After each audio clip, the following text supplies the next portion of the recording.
On this Atheist Sunday School, we're going to continue on Women of the Bible. Naomi learns the results of sin. Lesson 9. Now here's the thing about this. If you've read the story of Naomi, this Naomi character, she didn't do nothing wrong. It was her husband that decided to leave. And let's face facts, okay? Let's face facts. If you're living in an area, there's no jobs available, and there's hardly any food, a smart thing to do is to pack up your family and move to a better area. But of course they're going to tell you, no, you don't do that because God doesn't want you to move. Do that. You got to ask God first, as if He's going to tell you anything. Introduction. Naomi was the woman who left Bethlehem and went to Moab. Let us notice the results of her backsliding as recorded in Ruth chapter 1. And of course you can go to KingJamesBibleOnline.org to see these verses. 1. It was caused by adversity. Ruth 1:1, there was a famine in the land. In Bible days, a famine was usually caused by the judgment of God against the people in sin.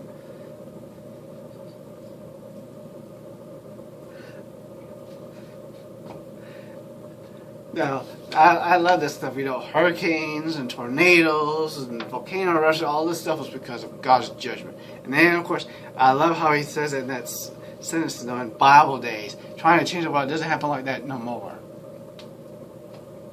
But of course they're going to say, well, it does because, the storm took all the nasty homosexuals, things like that.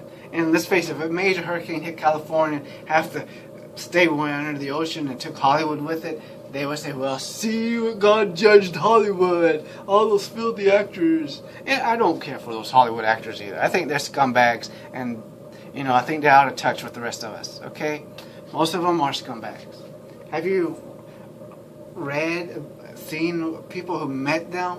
You know how rude and stuck up a lot of them are? Not all of them, but many of them. She left, but that doesn't mean I want them to die. There's nobody that I would want to see die. Except for murderers and rapists. And racist scumbags. Murderers and rapists, not necessarily racists, because you can change them. But murderers and rapists, they already destroyed people's lives, the hell with them. 2, she left the will of God. The word Bethlehem means house of bread. She went out to get bread, but she was living in the only place where she could get bread, and that is in the will of God. 3, she got in the wrong crowd. Now again, she was forced to leave because she's her husband's property. The Old Testament makes it pretty clear that women are the property of their husbands. So I don't know why this is about Naomi. Naomi had no freaking choice.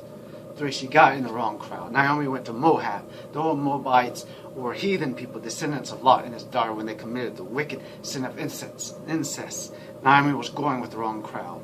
And of course they'll tell you, especially if you've ever been to a church, especially a fundamental church, that Moab is also used to refer to the world, because the world is just evil. This sick, dying world, The world don't seem to be dying to me, but, even if we make ourselves extinct, the world's going to go on and brush us off like a bad fever.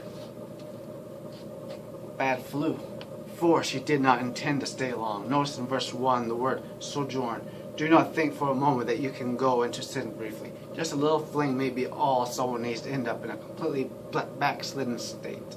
When they say backslidden, they mean you're still saved. You should abstain not only from drunkenness, but also from just one drink. The very appearance of sin should frighten us.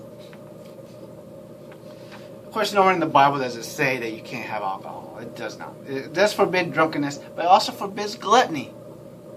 But they don't care about gluttony. They just care about drunkenness.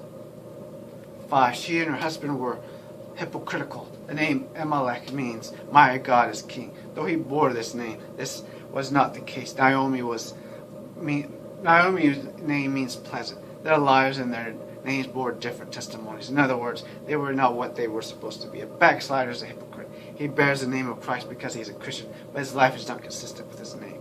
6, she took someone with her. Notice in verse 1 that her 2 sons went with her. The only way a child can be in the will of God is to be carried there by the parents. Hence, the parents doubly obligated to be in God's will. 7, she had weak and sickly children. How often is this the case of a backslider? Devout Christians have weak and sickly children too, as well as atheists. Anybody can. And it's a sad thing when a child is very weak, especially if they get something like leukemia and all this stuff. And I remember when I was in 6th grade, I knew this one girl. I don't want to state her name. Well, I'll just say her first name was Jennifer. She had leukemia. I saw her only once because she was usually too sick to come to school. She died on Thanksgiving. Long time ago. Slightly over 30 years ago now. I was in 6th grade. I remember I saw her once or twice. No, I saw her twice. Because once I was drinking water from the fountain and she came behind me. And the second time she came into our class to get something. You know, she was bald. You know, basically what you would look at, see as someone with leukemia. I remember when she died and everything. It was sad though, you know, because she died on Thanksgiving. So I know even now, 30 years later, her parents probably think about her. You know, especially on Thanksgiving. I mean, how could you not? I feel bad, you know. I think about it sometimes and it's just so sad. Because I saw it, you know, and I've seen other children die of horrible diseases. So it doesn't matter if you're a Christian or not. I mean, I don't know if her parents were Christians, but I've known Christians who had children die of diseases like cystic fibrosis, okay? And their death was not pleasant.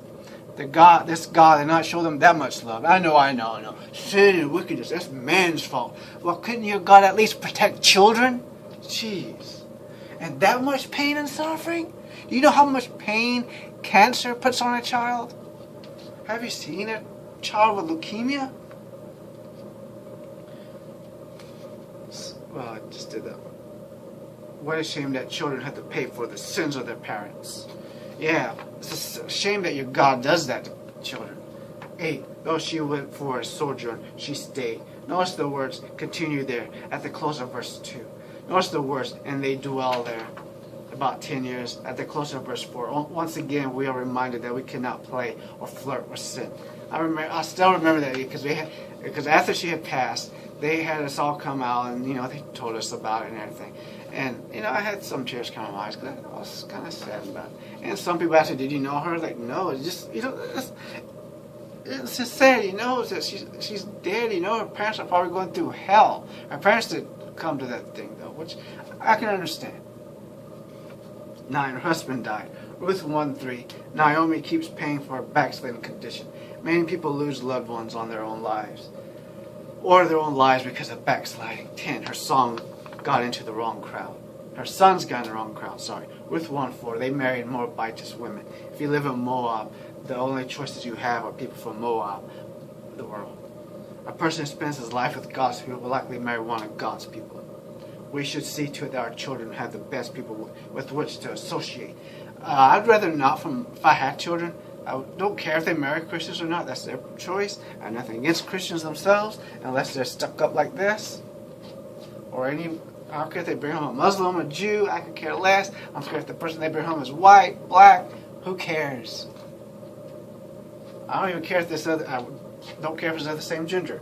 And I was about to say I would rather not be, only because I would like to have grandchildren, but they can always adopt. And there are other options they have, so even that's not out. I'm not going to get upset because I have a child says, you know, Dad, I'm gay. Okay, I still love you, still care about you, still my child, you know. And there's nothing wrong with you. You're not broken, don't feel guilty or any of that stuff, you know. Never get that. 11. She came back to the will of God too late. Ruth 1:6. Notice the words. Then she arose. She's not too late for forgiveness, and she's not too late to be of some value to God, but she's too late for God's best. Too late for God's perfect will. Too late to be happy, have a happy home. Too late to have a Christian daughter-in-law. Too late to have the care of her sons. And too late for what might have been. And yet this God is capable of everything, huh? 12. She lost her testimony. Ruth 1:8 and Ruth 1:11. Notice that even though her daughters-in-law wanted to return with her, she insisted they stay in Moab. She had a good chance to be a soul winner, but she had no concern for the unsaved. A backslider is certainly unproductive in the Lord's work. 13. She was hardly recognized when she got back in the will of God. Ruth 1:19. Notice the words. Is this Naomi? In other words, sin had left its effect on her face and body. People could hardly recognize her as the same person. Sin shows on your face, in your health, and in your life. I know a girl that was sexually abused as a child. So she ended up, doing, things. And then, of course, she turned from that stuff. And she looked pretty rough now. But I've known Christians, too, that, they look pretty rough because of age. 14, sin was bitter to her. Ruth 1:20. Mara, her new name, is now her new name. Mara means bitter. The drink of sin may taste good, but the dregs in the bottom of the glass are bitter ones. 15, she did not get from sin what she thought she would. Ruth 1:21, she thought she was empty and went out to get full. Her husband dragged her out actually. Now she finds out too late that she had been full and came back empty. 16, she was however forgiven. There may be those who have already tasted the dregs of sin and backsliding. They have paid the price and know it's bitter. And in spite of the fact that this person cannot be restored to his normal usefulness, he can be forgiven and made useful to an extent. Such was the case with Naomi. Oh, so sweet. And we're not going to read this verse because I already did it in the other Women of the Bible ones. Oh, bye-bye.